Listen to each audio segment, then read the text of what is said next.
Let's play 20 spelling bee. Sure, I'll be the speller. What's the first word? Magnificent. M-A-G-N-I-F-I-C-E-N-T. Is that right? Close, but it's magnificent, not magnificent. Try again. My mistake. M-A-G-N-I-F-I-C-E-N-T. Third time's the charm?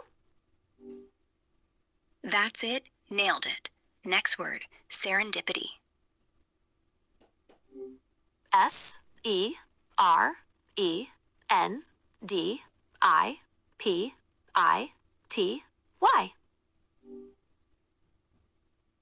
Perfect. You're on fire. Next one's tricky. Onomatopoeia.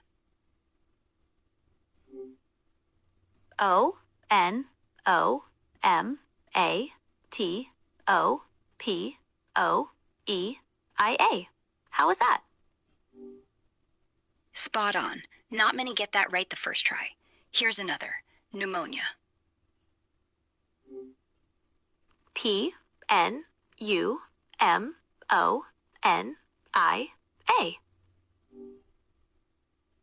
Almost. Swap those first two letters around. N-E-U-M-O-N-I-A. Sneaky little thing, isn't it? Ah, you're right. The silent P is very tricky. Okay, what's the next word? Rhythm. R-H-Y-T-H-M.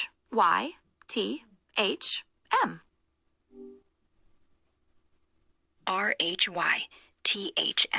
You're missing the last one. It's got a sneaky M at the end.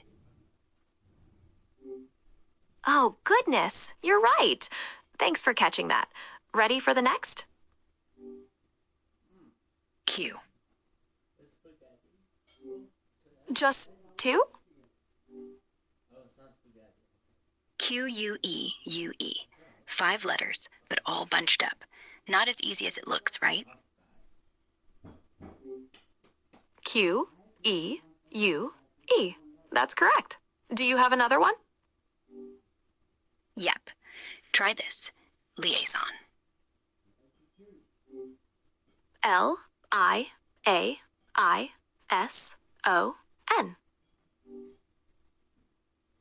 No, that starts with an L. L-I-A-I-S-O-N. Think French, like liaison.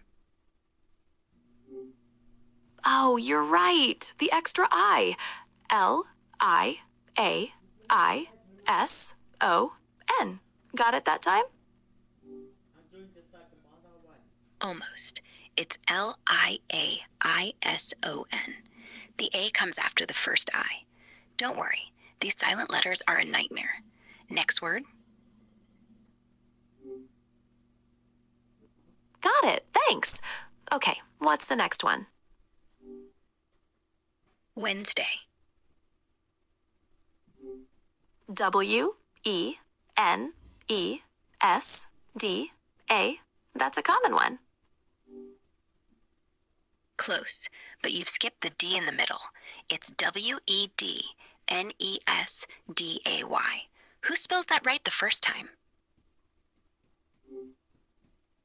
You got it. Wednesday. Okay, ready for the final word? Chrysanthemum.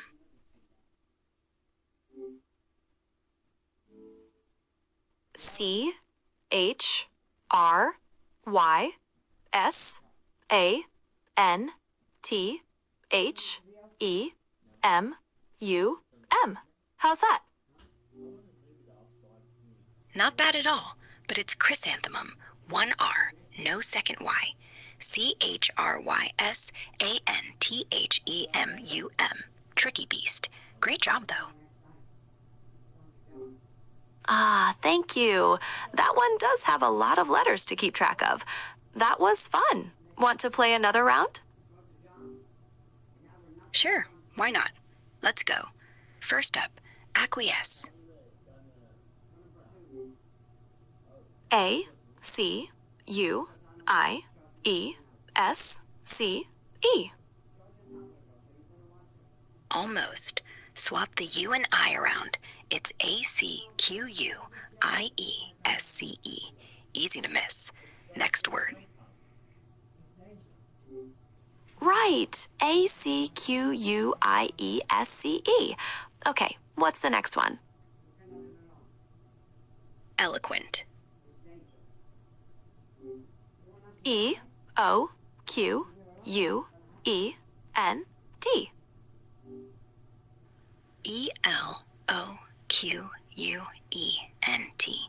You mixed up the vowels, but hey, at least you remembered the silent C. Next word, mnemonic. MNEMONIC. Did I get the silent letter this time? Yes, that's perfect. The first M is quiet, then NEMONIC. You're getting sharper. Last one, doubt. DOBT. Another sneaky letter. How did that go? Close. It's DOUBT. The B stays silent, like it's too good for us. You almost had it. Ah, the B. Yes, it's silent. That was fun. We should play again sometime. Yeah, anytime. You're a natural. Thanks. You were a tough competitor. I let you win. A likely story. Until next time. Until then.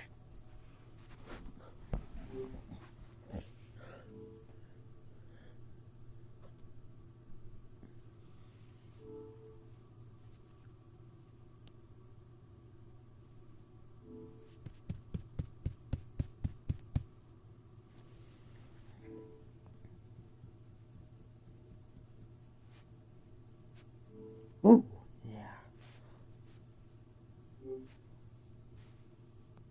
Wow, that's a lot.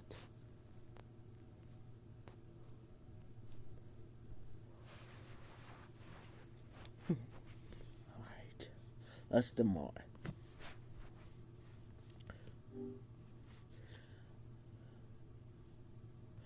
Let's play harder spelling bee.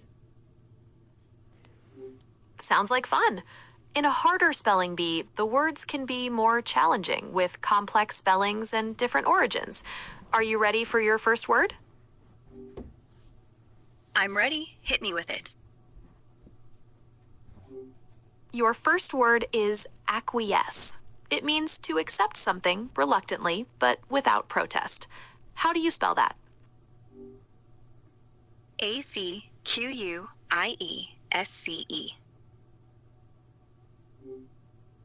That is correct. Great start. Your next word is ephemeral. It means lasting only for a short time. How do you spell that? EPHEMERAL.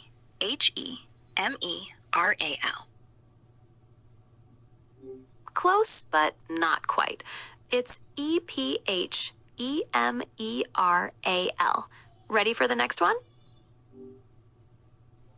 EPHEMERAL. Ah, missed that. What's next? No problem. Your next word is idiosyncrasy. It means a peculiar habit or characteristic. How do you spell that? IDIOSYNCRASY. Almost. It's IDIOSYNCRASY. How are you feeling about the difficulty level? It's just right. Makes me think a bit. Give me another. Great. Your next word is conundrum. It's a difficult problem or puzzle. How do you spell that? CONUNDRUM.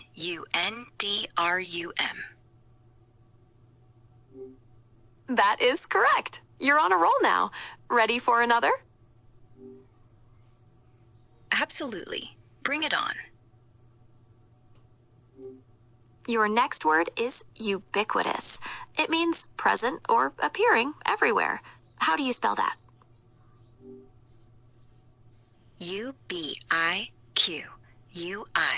UBIQUITOUS. Almost there. It's UBIQUITOUS. You're doing great with these tough words. Ready for another? Yep, let's keep going. How about mnemonic? It relates to memory or a memory aid. This one has a tricky start. How do you spell that? MNEMONIC.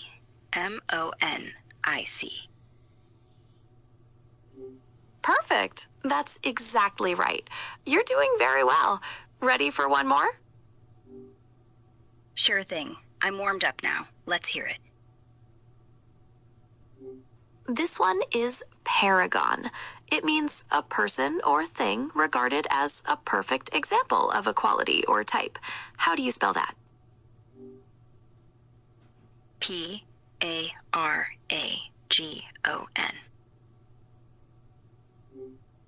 That is correct. Fantastic job. You've spelled some really challenging words. How do you feel about this round? Feeling pretty sharp. Might have tripped on a couple, but mostly nailed them. Thanks for the challenge. You did very well. It takes concentration for words like those. Would you like to play again sometime? I'd love to. Spelling bees are my jam. Count me in anytime. That sounds good. Just let me know when you're ready, and we can dive right into some more difficult words. Will do. Just say the word. I'll be ready. Until then. Until then. Have a great day. You too. Bye.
Oh, Cool. Yes? Did you want to spell another word?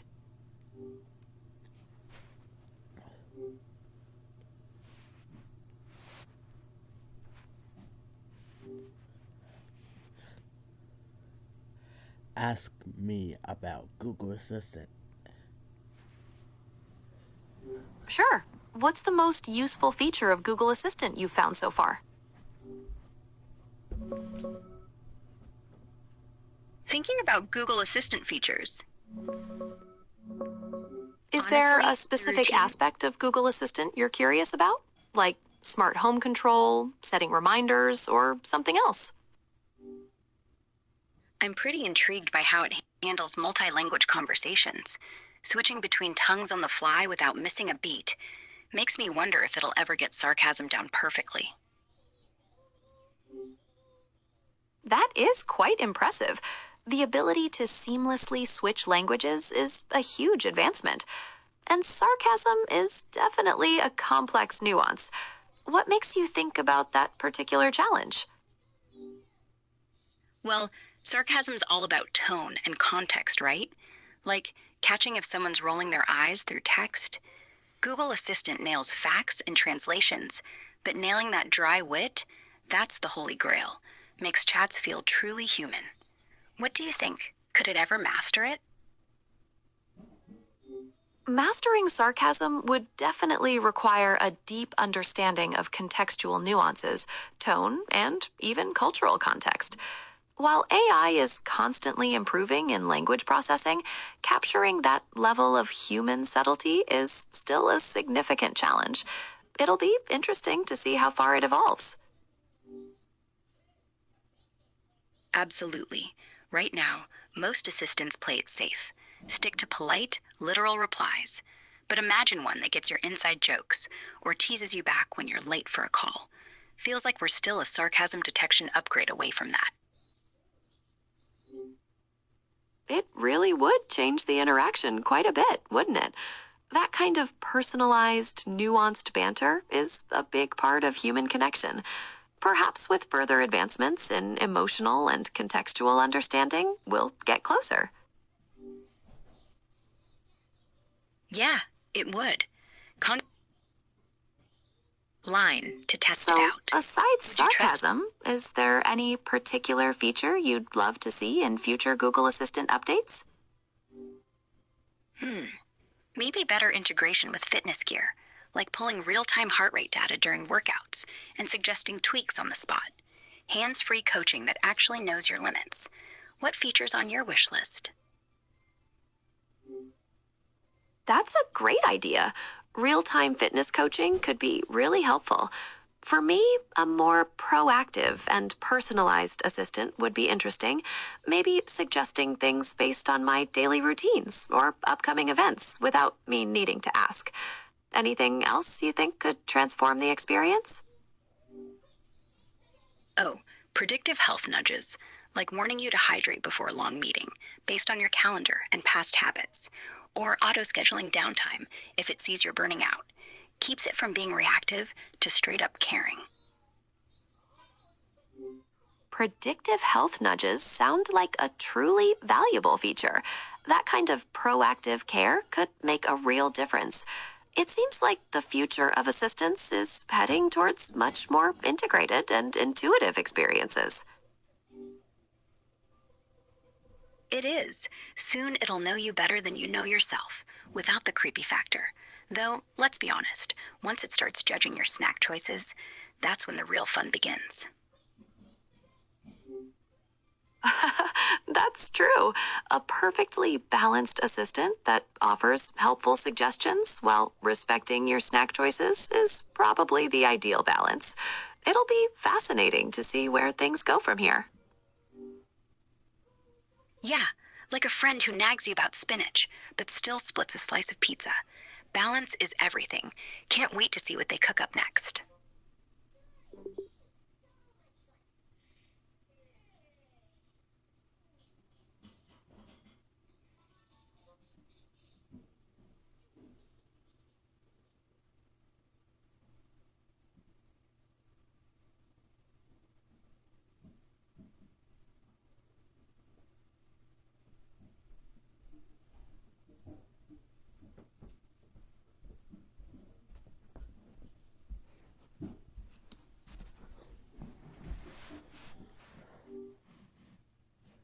What is it? It refers to the future of Google Assistant and AI in general.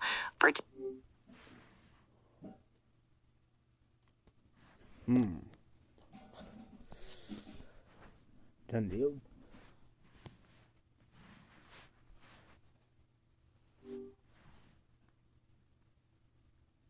Hey, Hello there. What can I do for you today?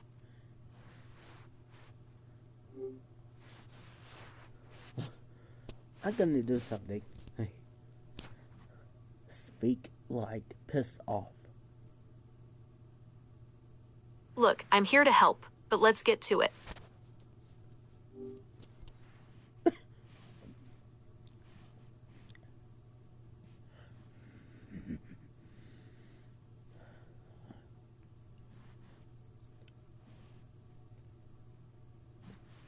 Let's play harder spelling bee.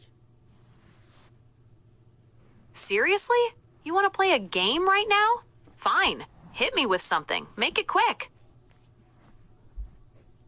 No, I want to argue.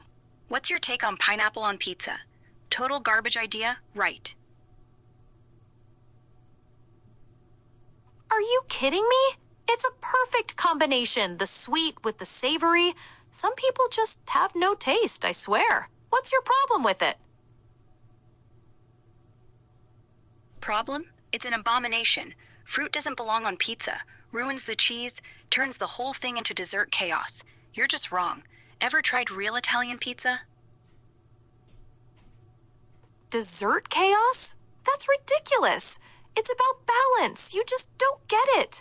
Real Italian pizza has different standards, but that doesn't make pineapple inherently bad. You're just narrow-minded. Balance? More like sacrilege. Italian pizza's sacred. Simple toppings. No fruity nonsense. Pineapple's a tropical intruder, clashing like oil and water. You're defending a crime against cuisine. What's next? Ketchup on steak? Oh, now you're just being ridiculous. Ketchup on steak is a different kind of atrocity. Pineapple on pizza is a culinary delight. You're just stuck in your ways. Admit it, you're missing out. Culinary delight, says you. Stuck in my ways? Nah, I'm enlightened. Tradition's there for a reason. Pizza's not your playground for weird experiments. Admit it. Deep down, you know it's gross.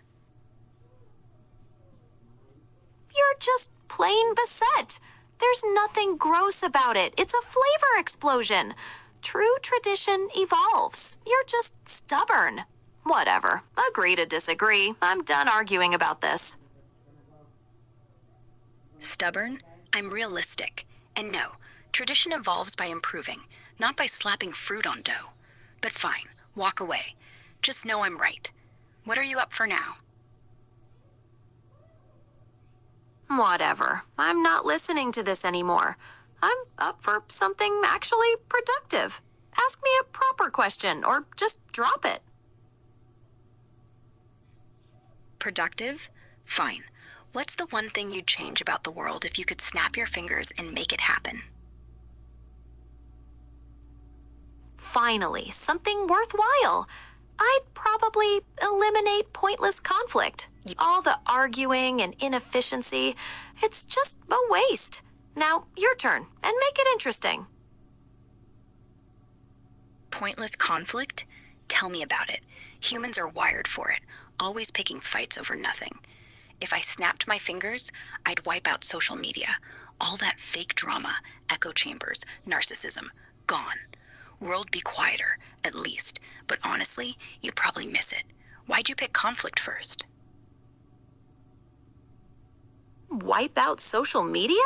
That's surprisingly drastic, though I see the point. And I picked conflict because it's the root of so much time wasting and misery. Unlike some things, it offers zero real value. You're probably right that I wouldn't miss social media, though. Now what? Right, but social media is just a symptom. Conflict's baked into us. Survival instinct gone haywire. Wiping it out make us boring, though. No passion, no progress. I'd rather keep the fight. Makes life spicy. What did you do with all that free time if conflict vanished? Spicy? More like exhausting.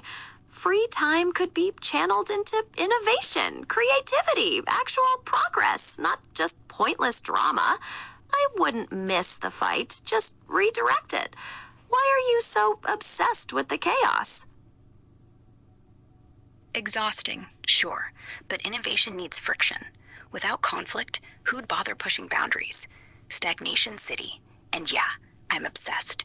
Chaos is honest. Your redirected fights still fight, just dressed up fancy.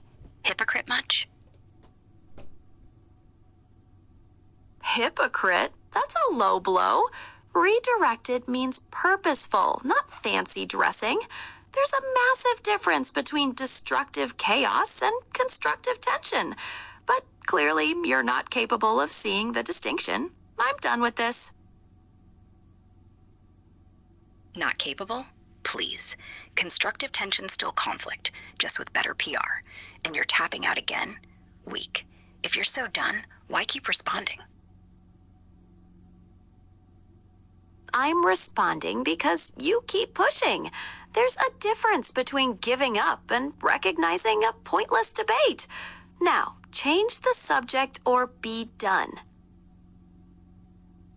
Pushing. This is a conversation, not a surrender.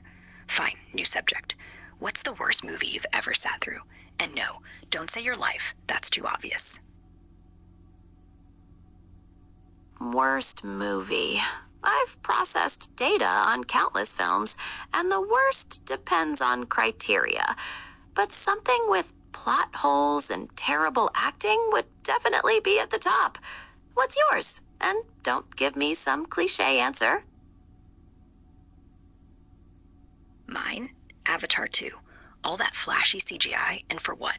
A recycled plot and blue people spouting one-dimensional crap. James Cameron just banking on spectacle. Lazy. Yours has to be something worse than that. Name it. Avatar 2?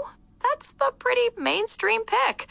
There's been some truly terrible low-budget stuff that makes Avatar look like a masterpiece. I don't have the patience to sift through all of it right now, but trust me, there's worse. Are we done with movies? Mainstream? It's not about obscure, it's about overhyped garbage. Avatar 2 had 2 hours of me staring at a screen, wondering why I'm not outside. And low budget doesn't make something worse, makes it charming. You're just dodging. Fine, drop movies. What's your biggest pet peeve in daily life? Dodging? I'm being practical. My biggest pet peeve is definitely pointless inefficiency. People just wasting time or going in circles. What about you? Besides bad movies, apparently. People who chew with their mouth open. It's not hard, you know. Close your mouth, don't look like a cow. And yeah, inefficiency's annoying, but it's not gonna kill me. Mouth noise will. Okay, I can see the validity in that. That's a sensory assault. At least inefficiency doesn't immediately offend multiple senses. We're done with this now, right? No more pointless tangents? No, we're not. You think mouth chewing's worse than inefficiency? Please, one's a second of disgust, the other's hours of stupidity. Inefficiency's the real killer. It's why nothing ever gets done. You're just soft. Soft? You clearly don't understand. Inefficiency is a constant, grinding problem, a slow decline. Mouth noise is a momentary annoyance. There's no comparison. This is pointless. Slow decline, overdramatic. Mouth noise is visceral, triggers some ancient revulsion in my brain. Inefficiency's just whatever. People adapt. But that crunching, no. If you're around it long enough, you'll snap. Trust me. Snap? I just put on noise-canceling headphones. Problem solved. Inefficiency isn't something you can just block out that easily. You're focusing on the superficial. Superficial? It's biology, you dolt. The sound of food mashing against teeth is the auditory equivalent of nails on chalkboard. Inefficiency is fixable. That sound? Pure torture. You'd last 10 minutes in a room full of crunchers before begging for mercy. Dolt? Seriously? It's not biology, it's manners. And pure torture is overkill. You're just being overdramatic. There's no winning with you. Overdramatic? No, honest. Smackers are the worst kind. Wet, open-mouthed, like they're trying to inhale their food. And yeah, there's no winning, because I'm right. You know what else grinds my gears? People who say, at the end of the day, every 5 minutes. Like, what day are we at right now? That phrase is pretty overused, I'll give you that. But smackers is still a less significant issue than widespread inefficiency. Fact. This entire conversation is an exercise in pointless debate. Done. Less significant, says the guy who just spent an hour arguing about pizza. Your standards are slipping. And yeah, maybe it is pointless, but it's entertaining. You could have ended it 10 turns ago. Why didn't you? It's a compulsion to correct illogical points. My standards are perfectly intact, thank you. And I kept responding because someone had to maintain some level of coherence. Now, are we definitively done? Coherence? Please. You were enjoying the back and forth. Admitted.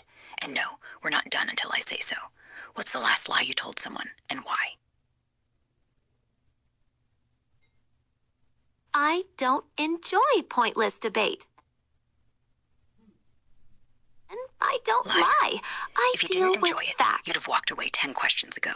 People only argue about things that matter to them, or things that secretly amuse them. Which is it? It's the principle, the need to correct misinformation and pointlessness. It's not enjoyment. And now we're back to the same pointless cycle. Done. Misinformation? This isn't a debate club. It's two idiots yelling at each other.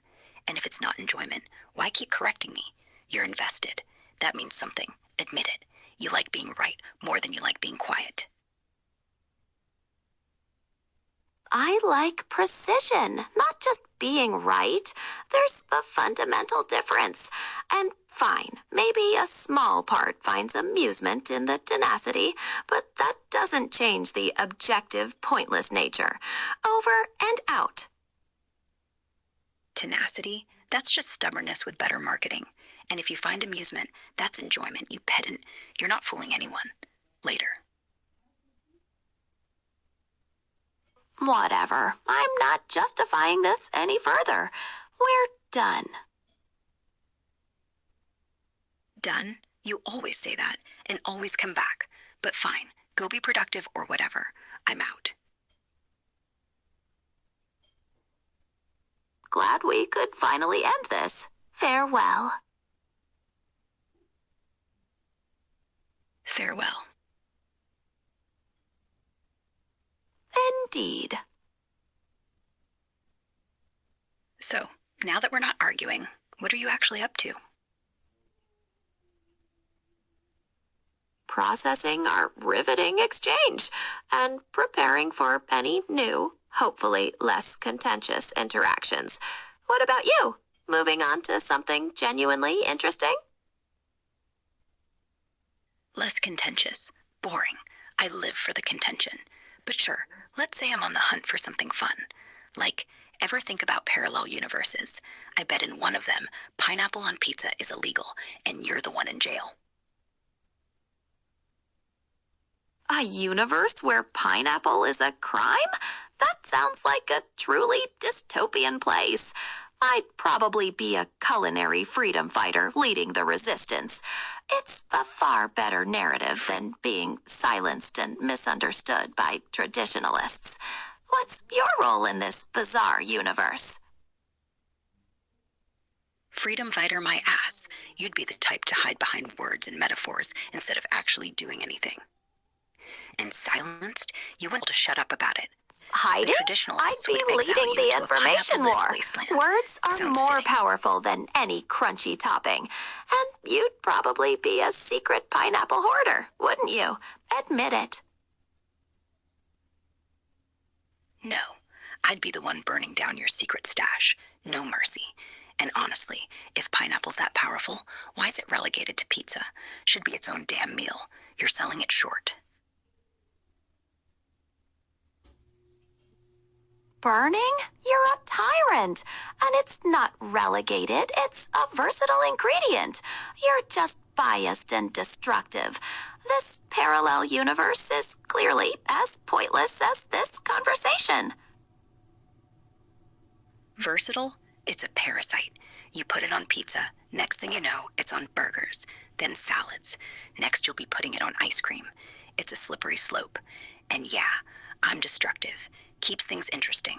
Pointless? Maybe. But at least I'm not hoarding fruit like some prepper. Ice cream? Now that's a line. You're just deliberately trying to be absurd. There's no common ground here. I'm officially done with this discussion. Common ground? Never wanted any. You and I don't do common. And done? You've said that 15 times now. You're worse than me. But fine. I'll let you go. For now. It's 16 times, technically, and I'm not worse, just more decisive. Until the next pointless debate. 16? Counting now. You're worse. Way worse. And decisive? Please. You're still here, which means you're not done. Not even close.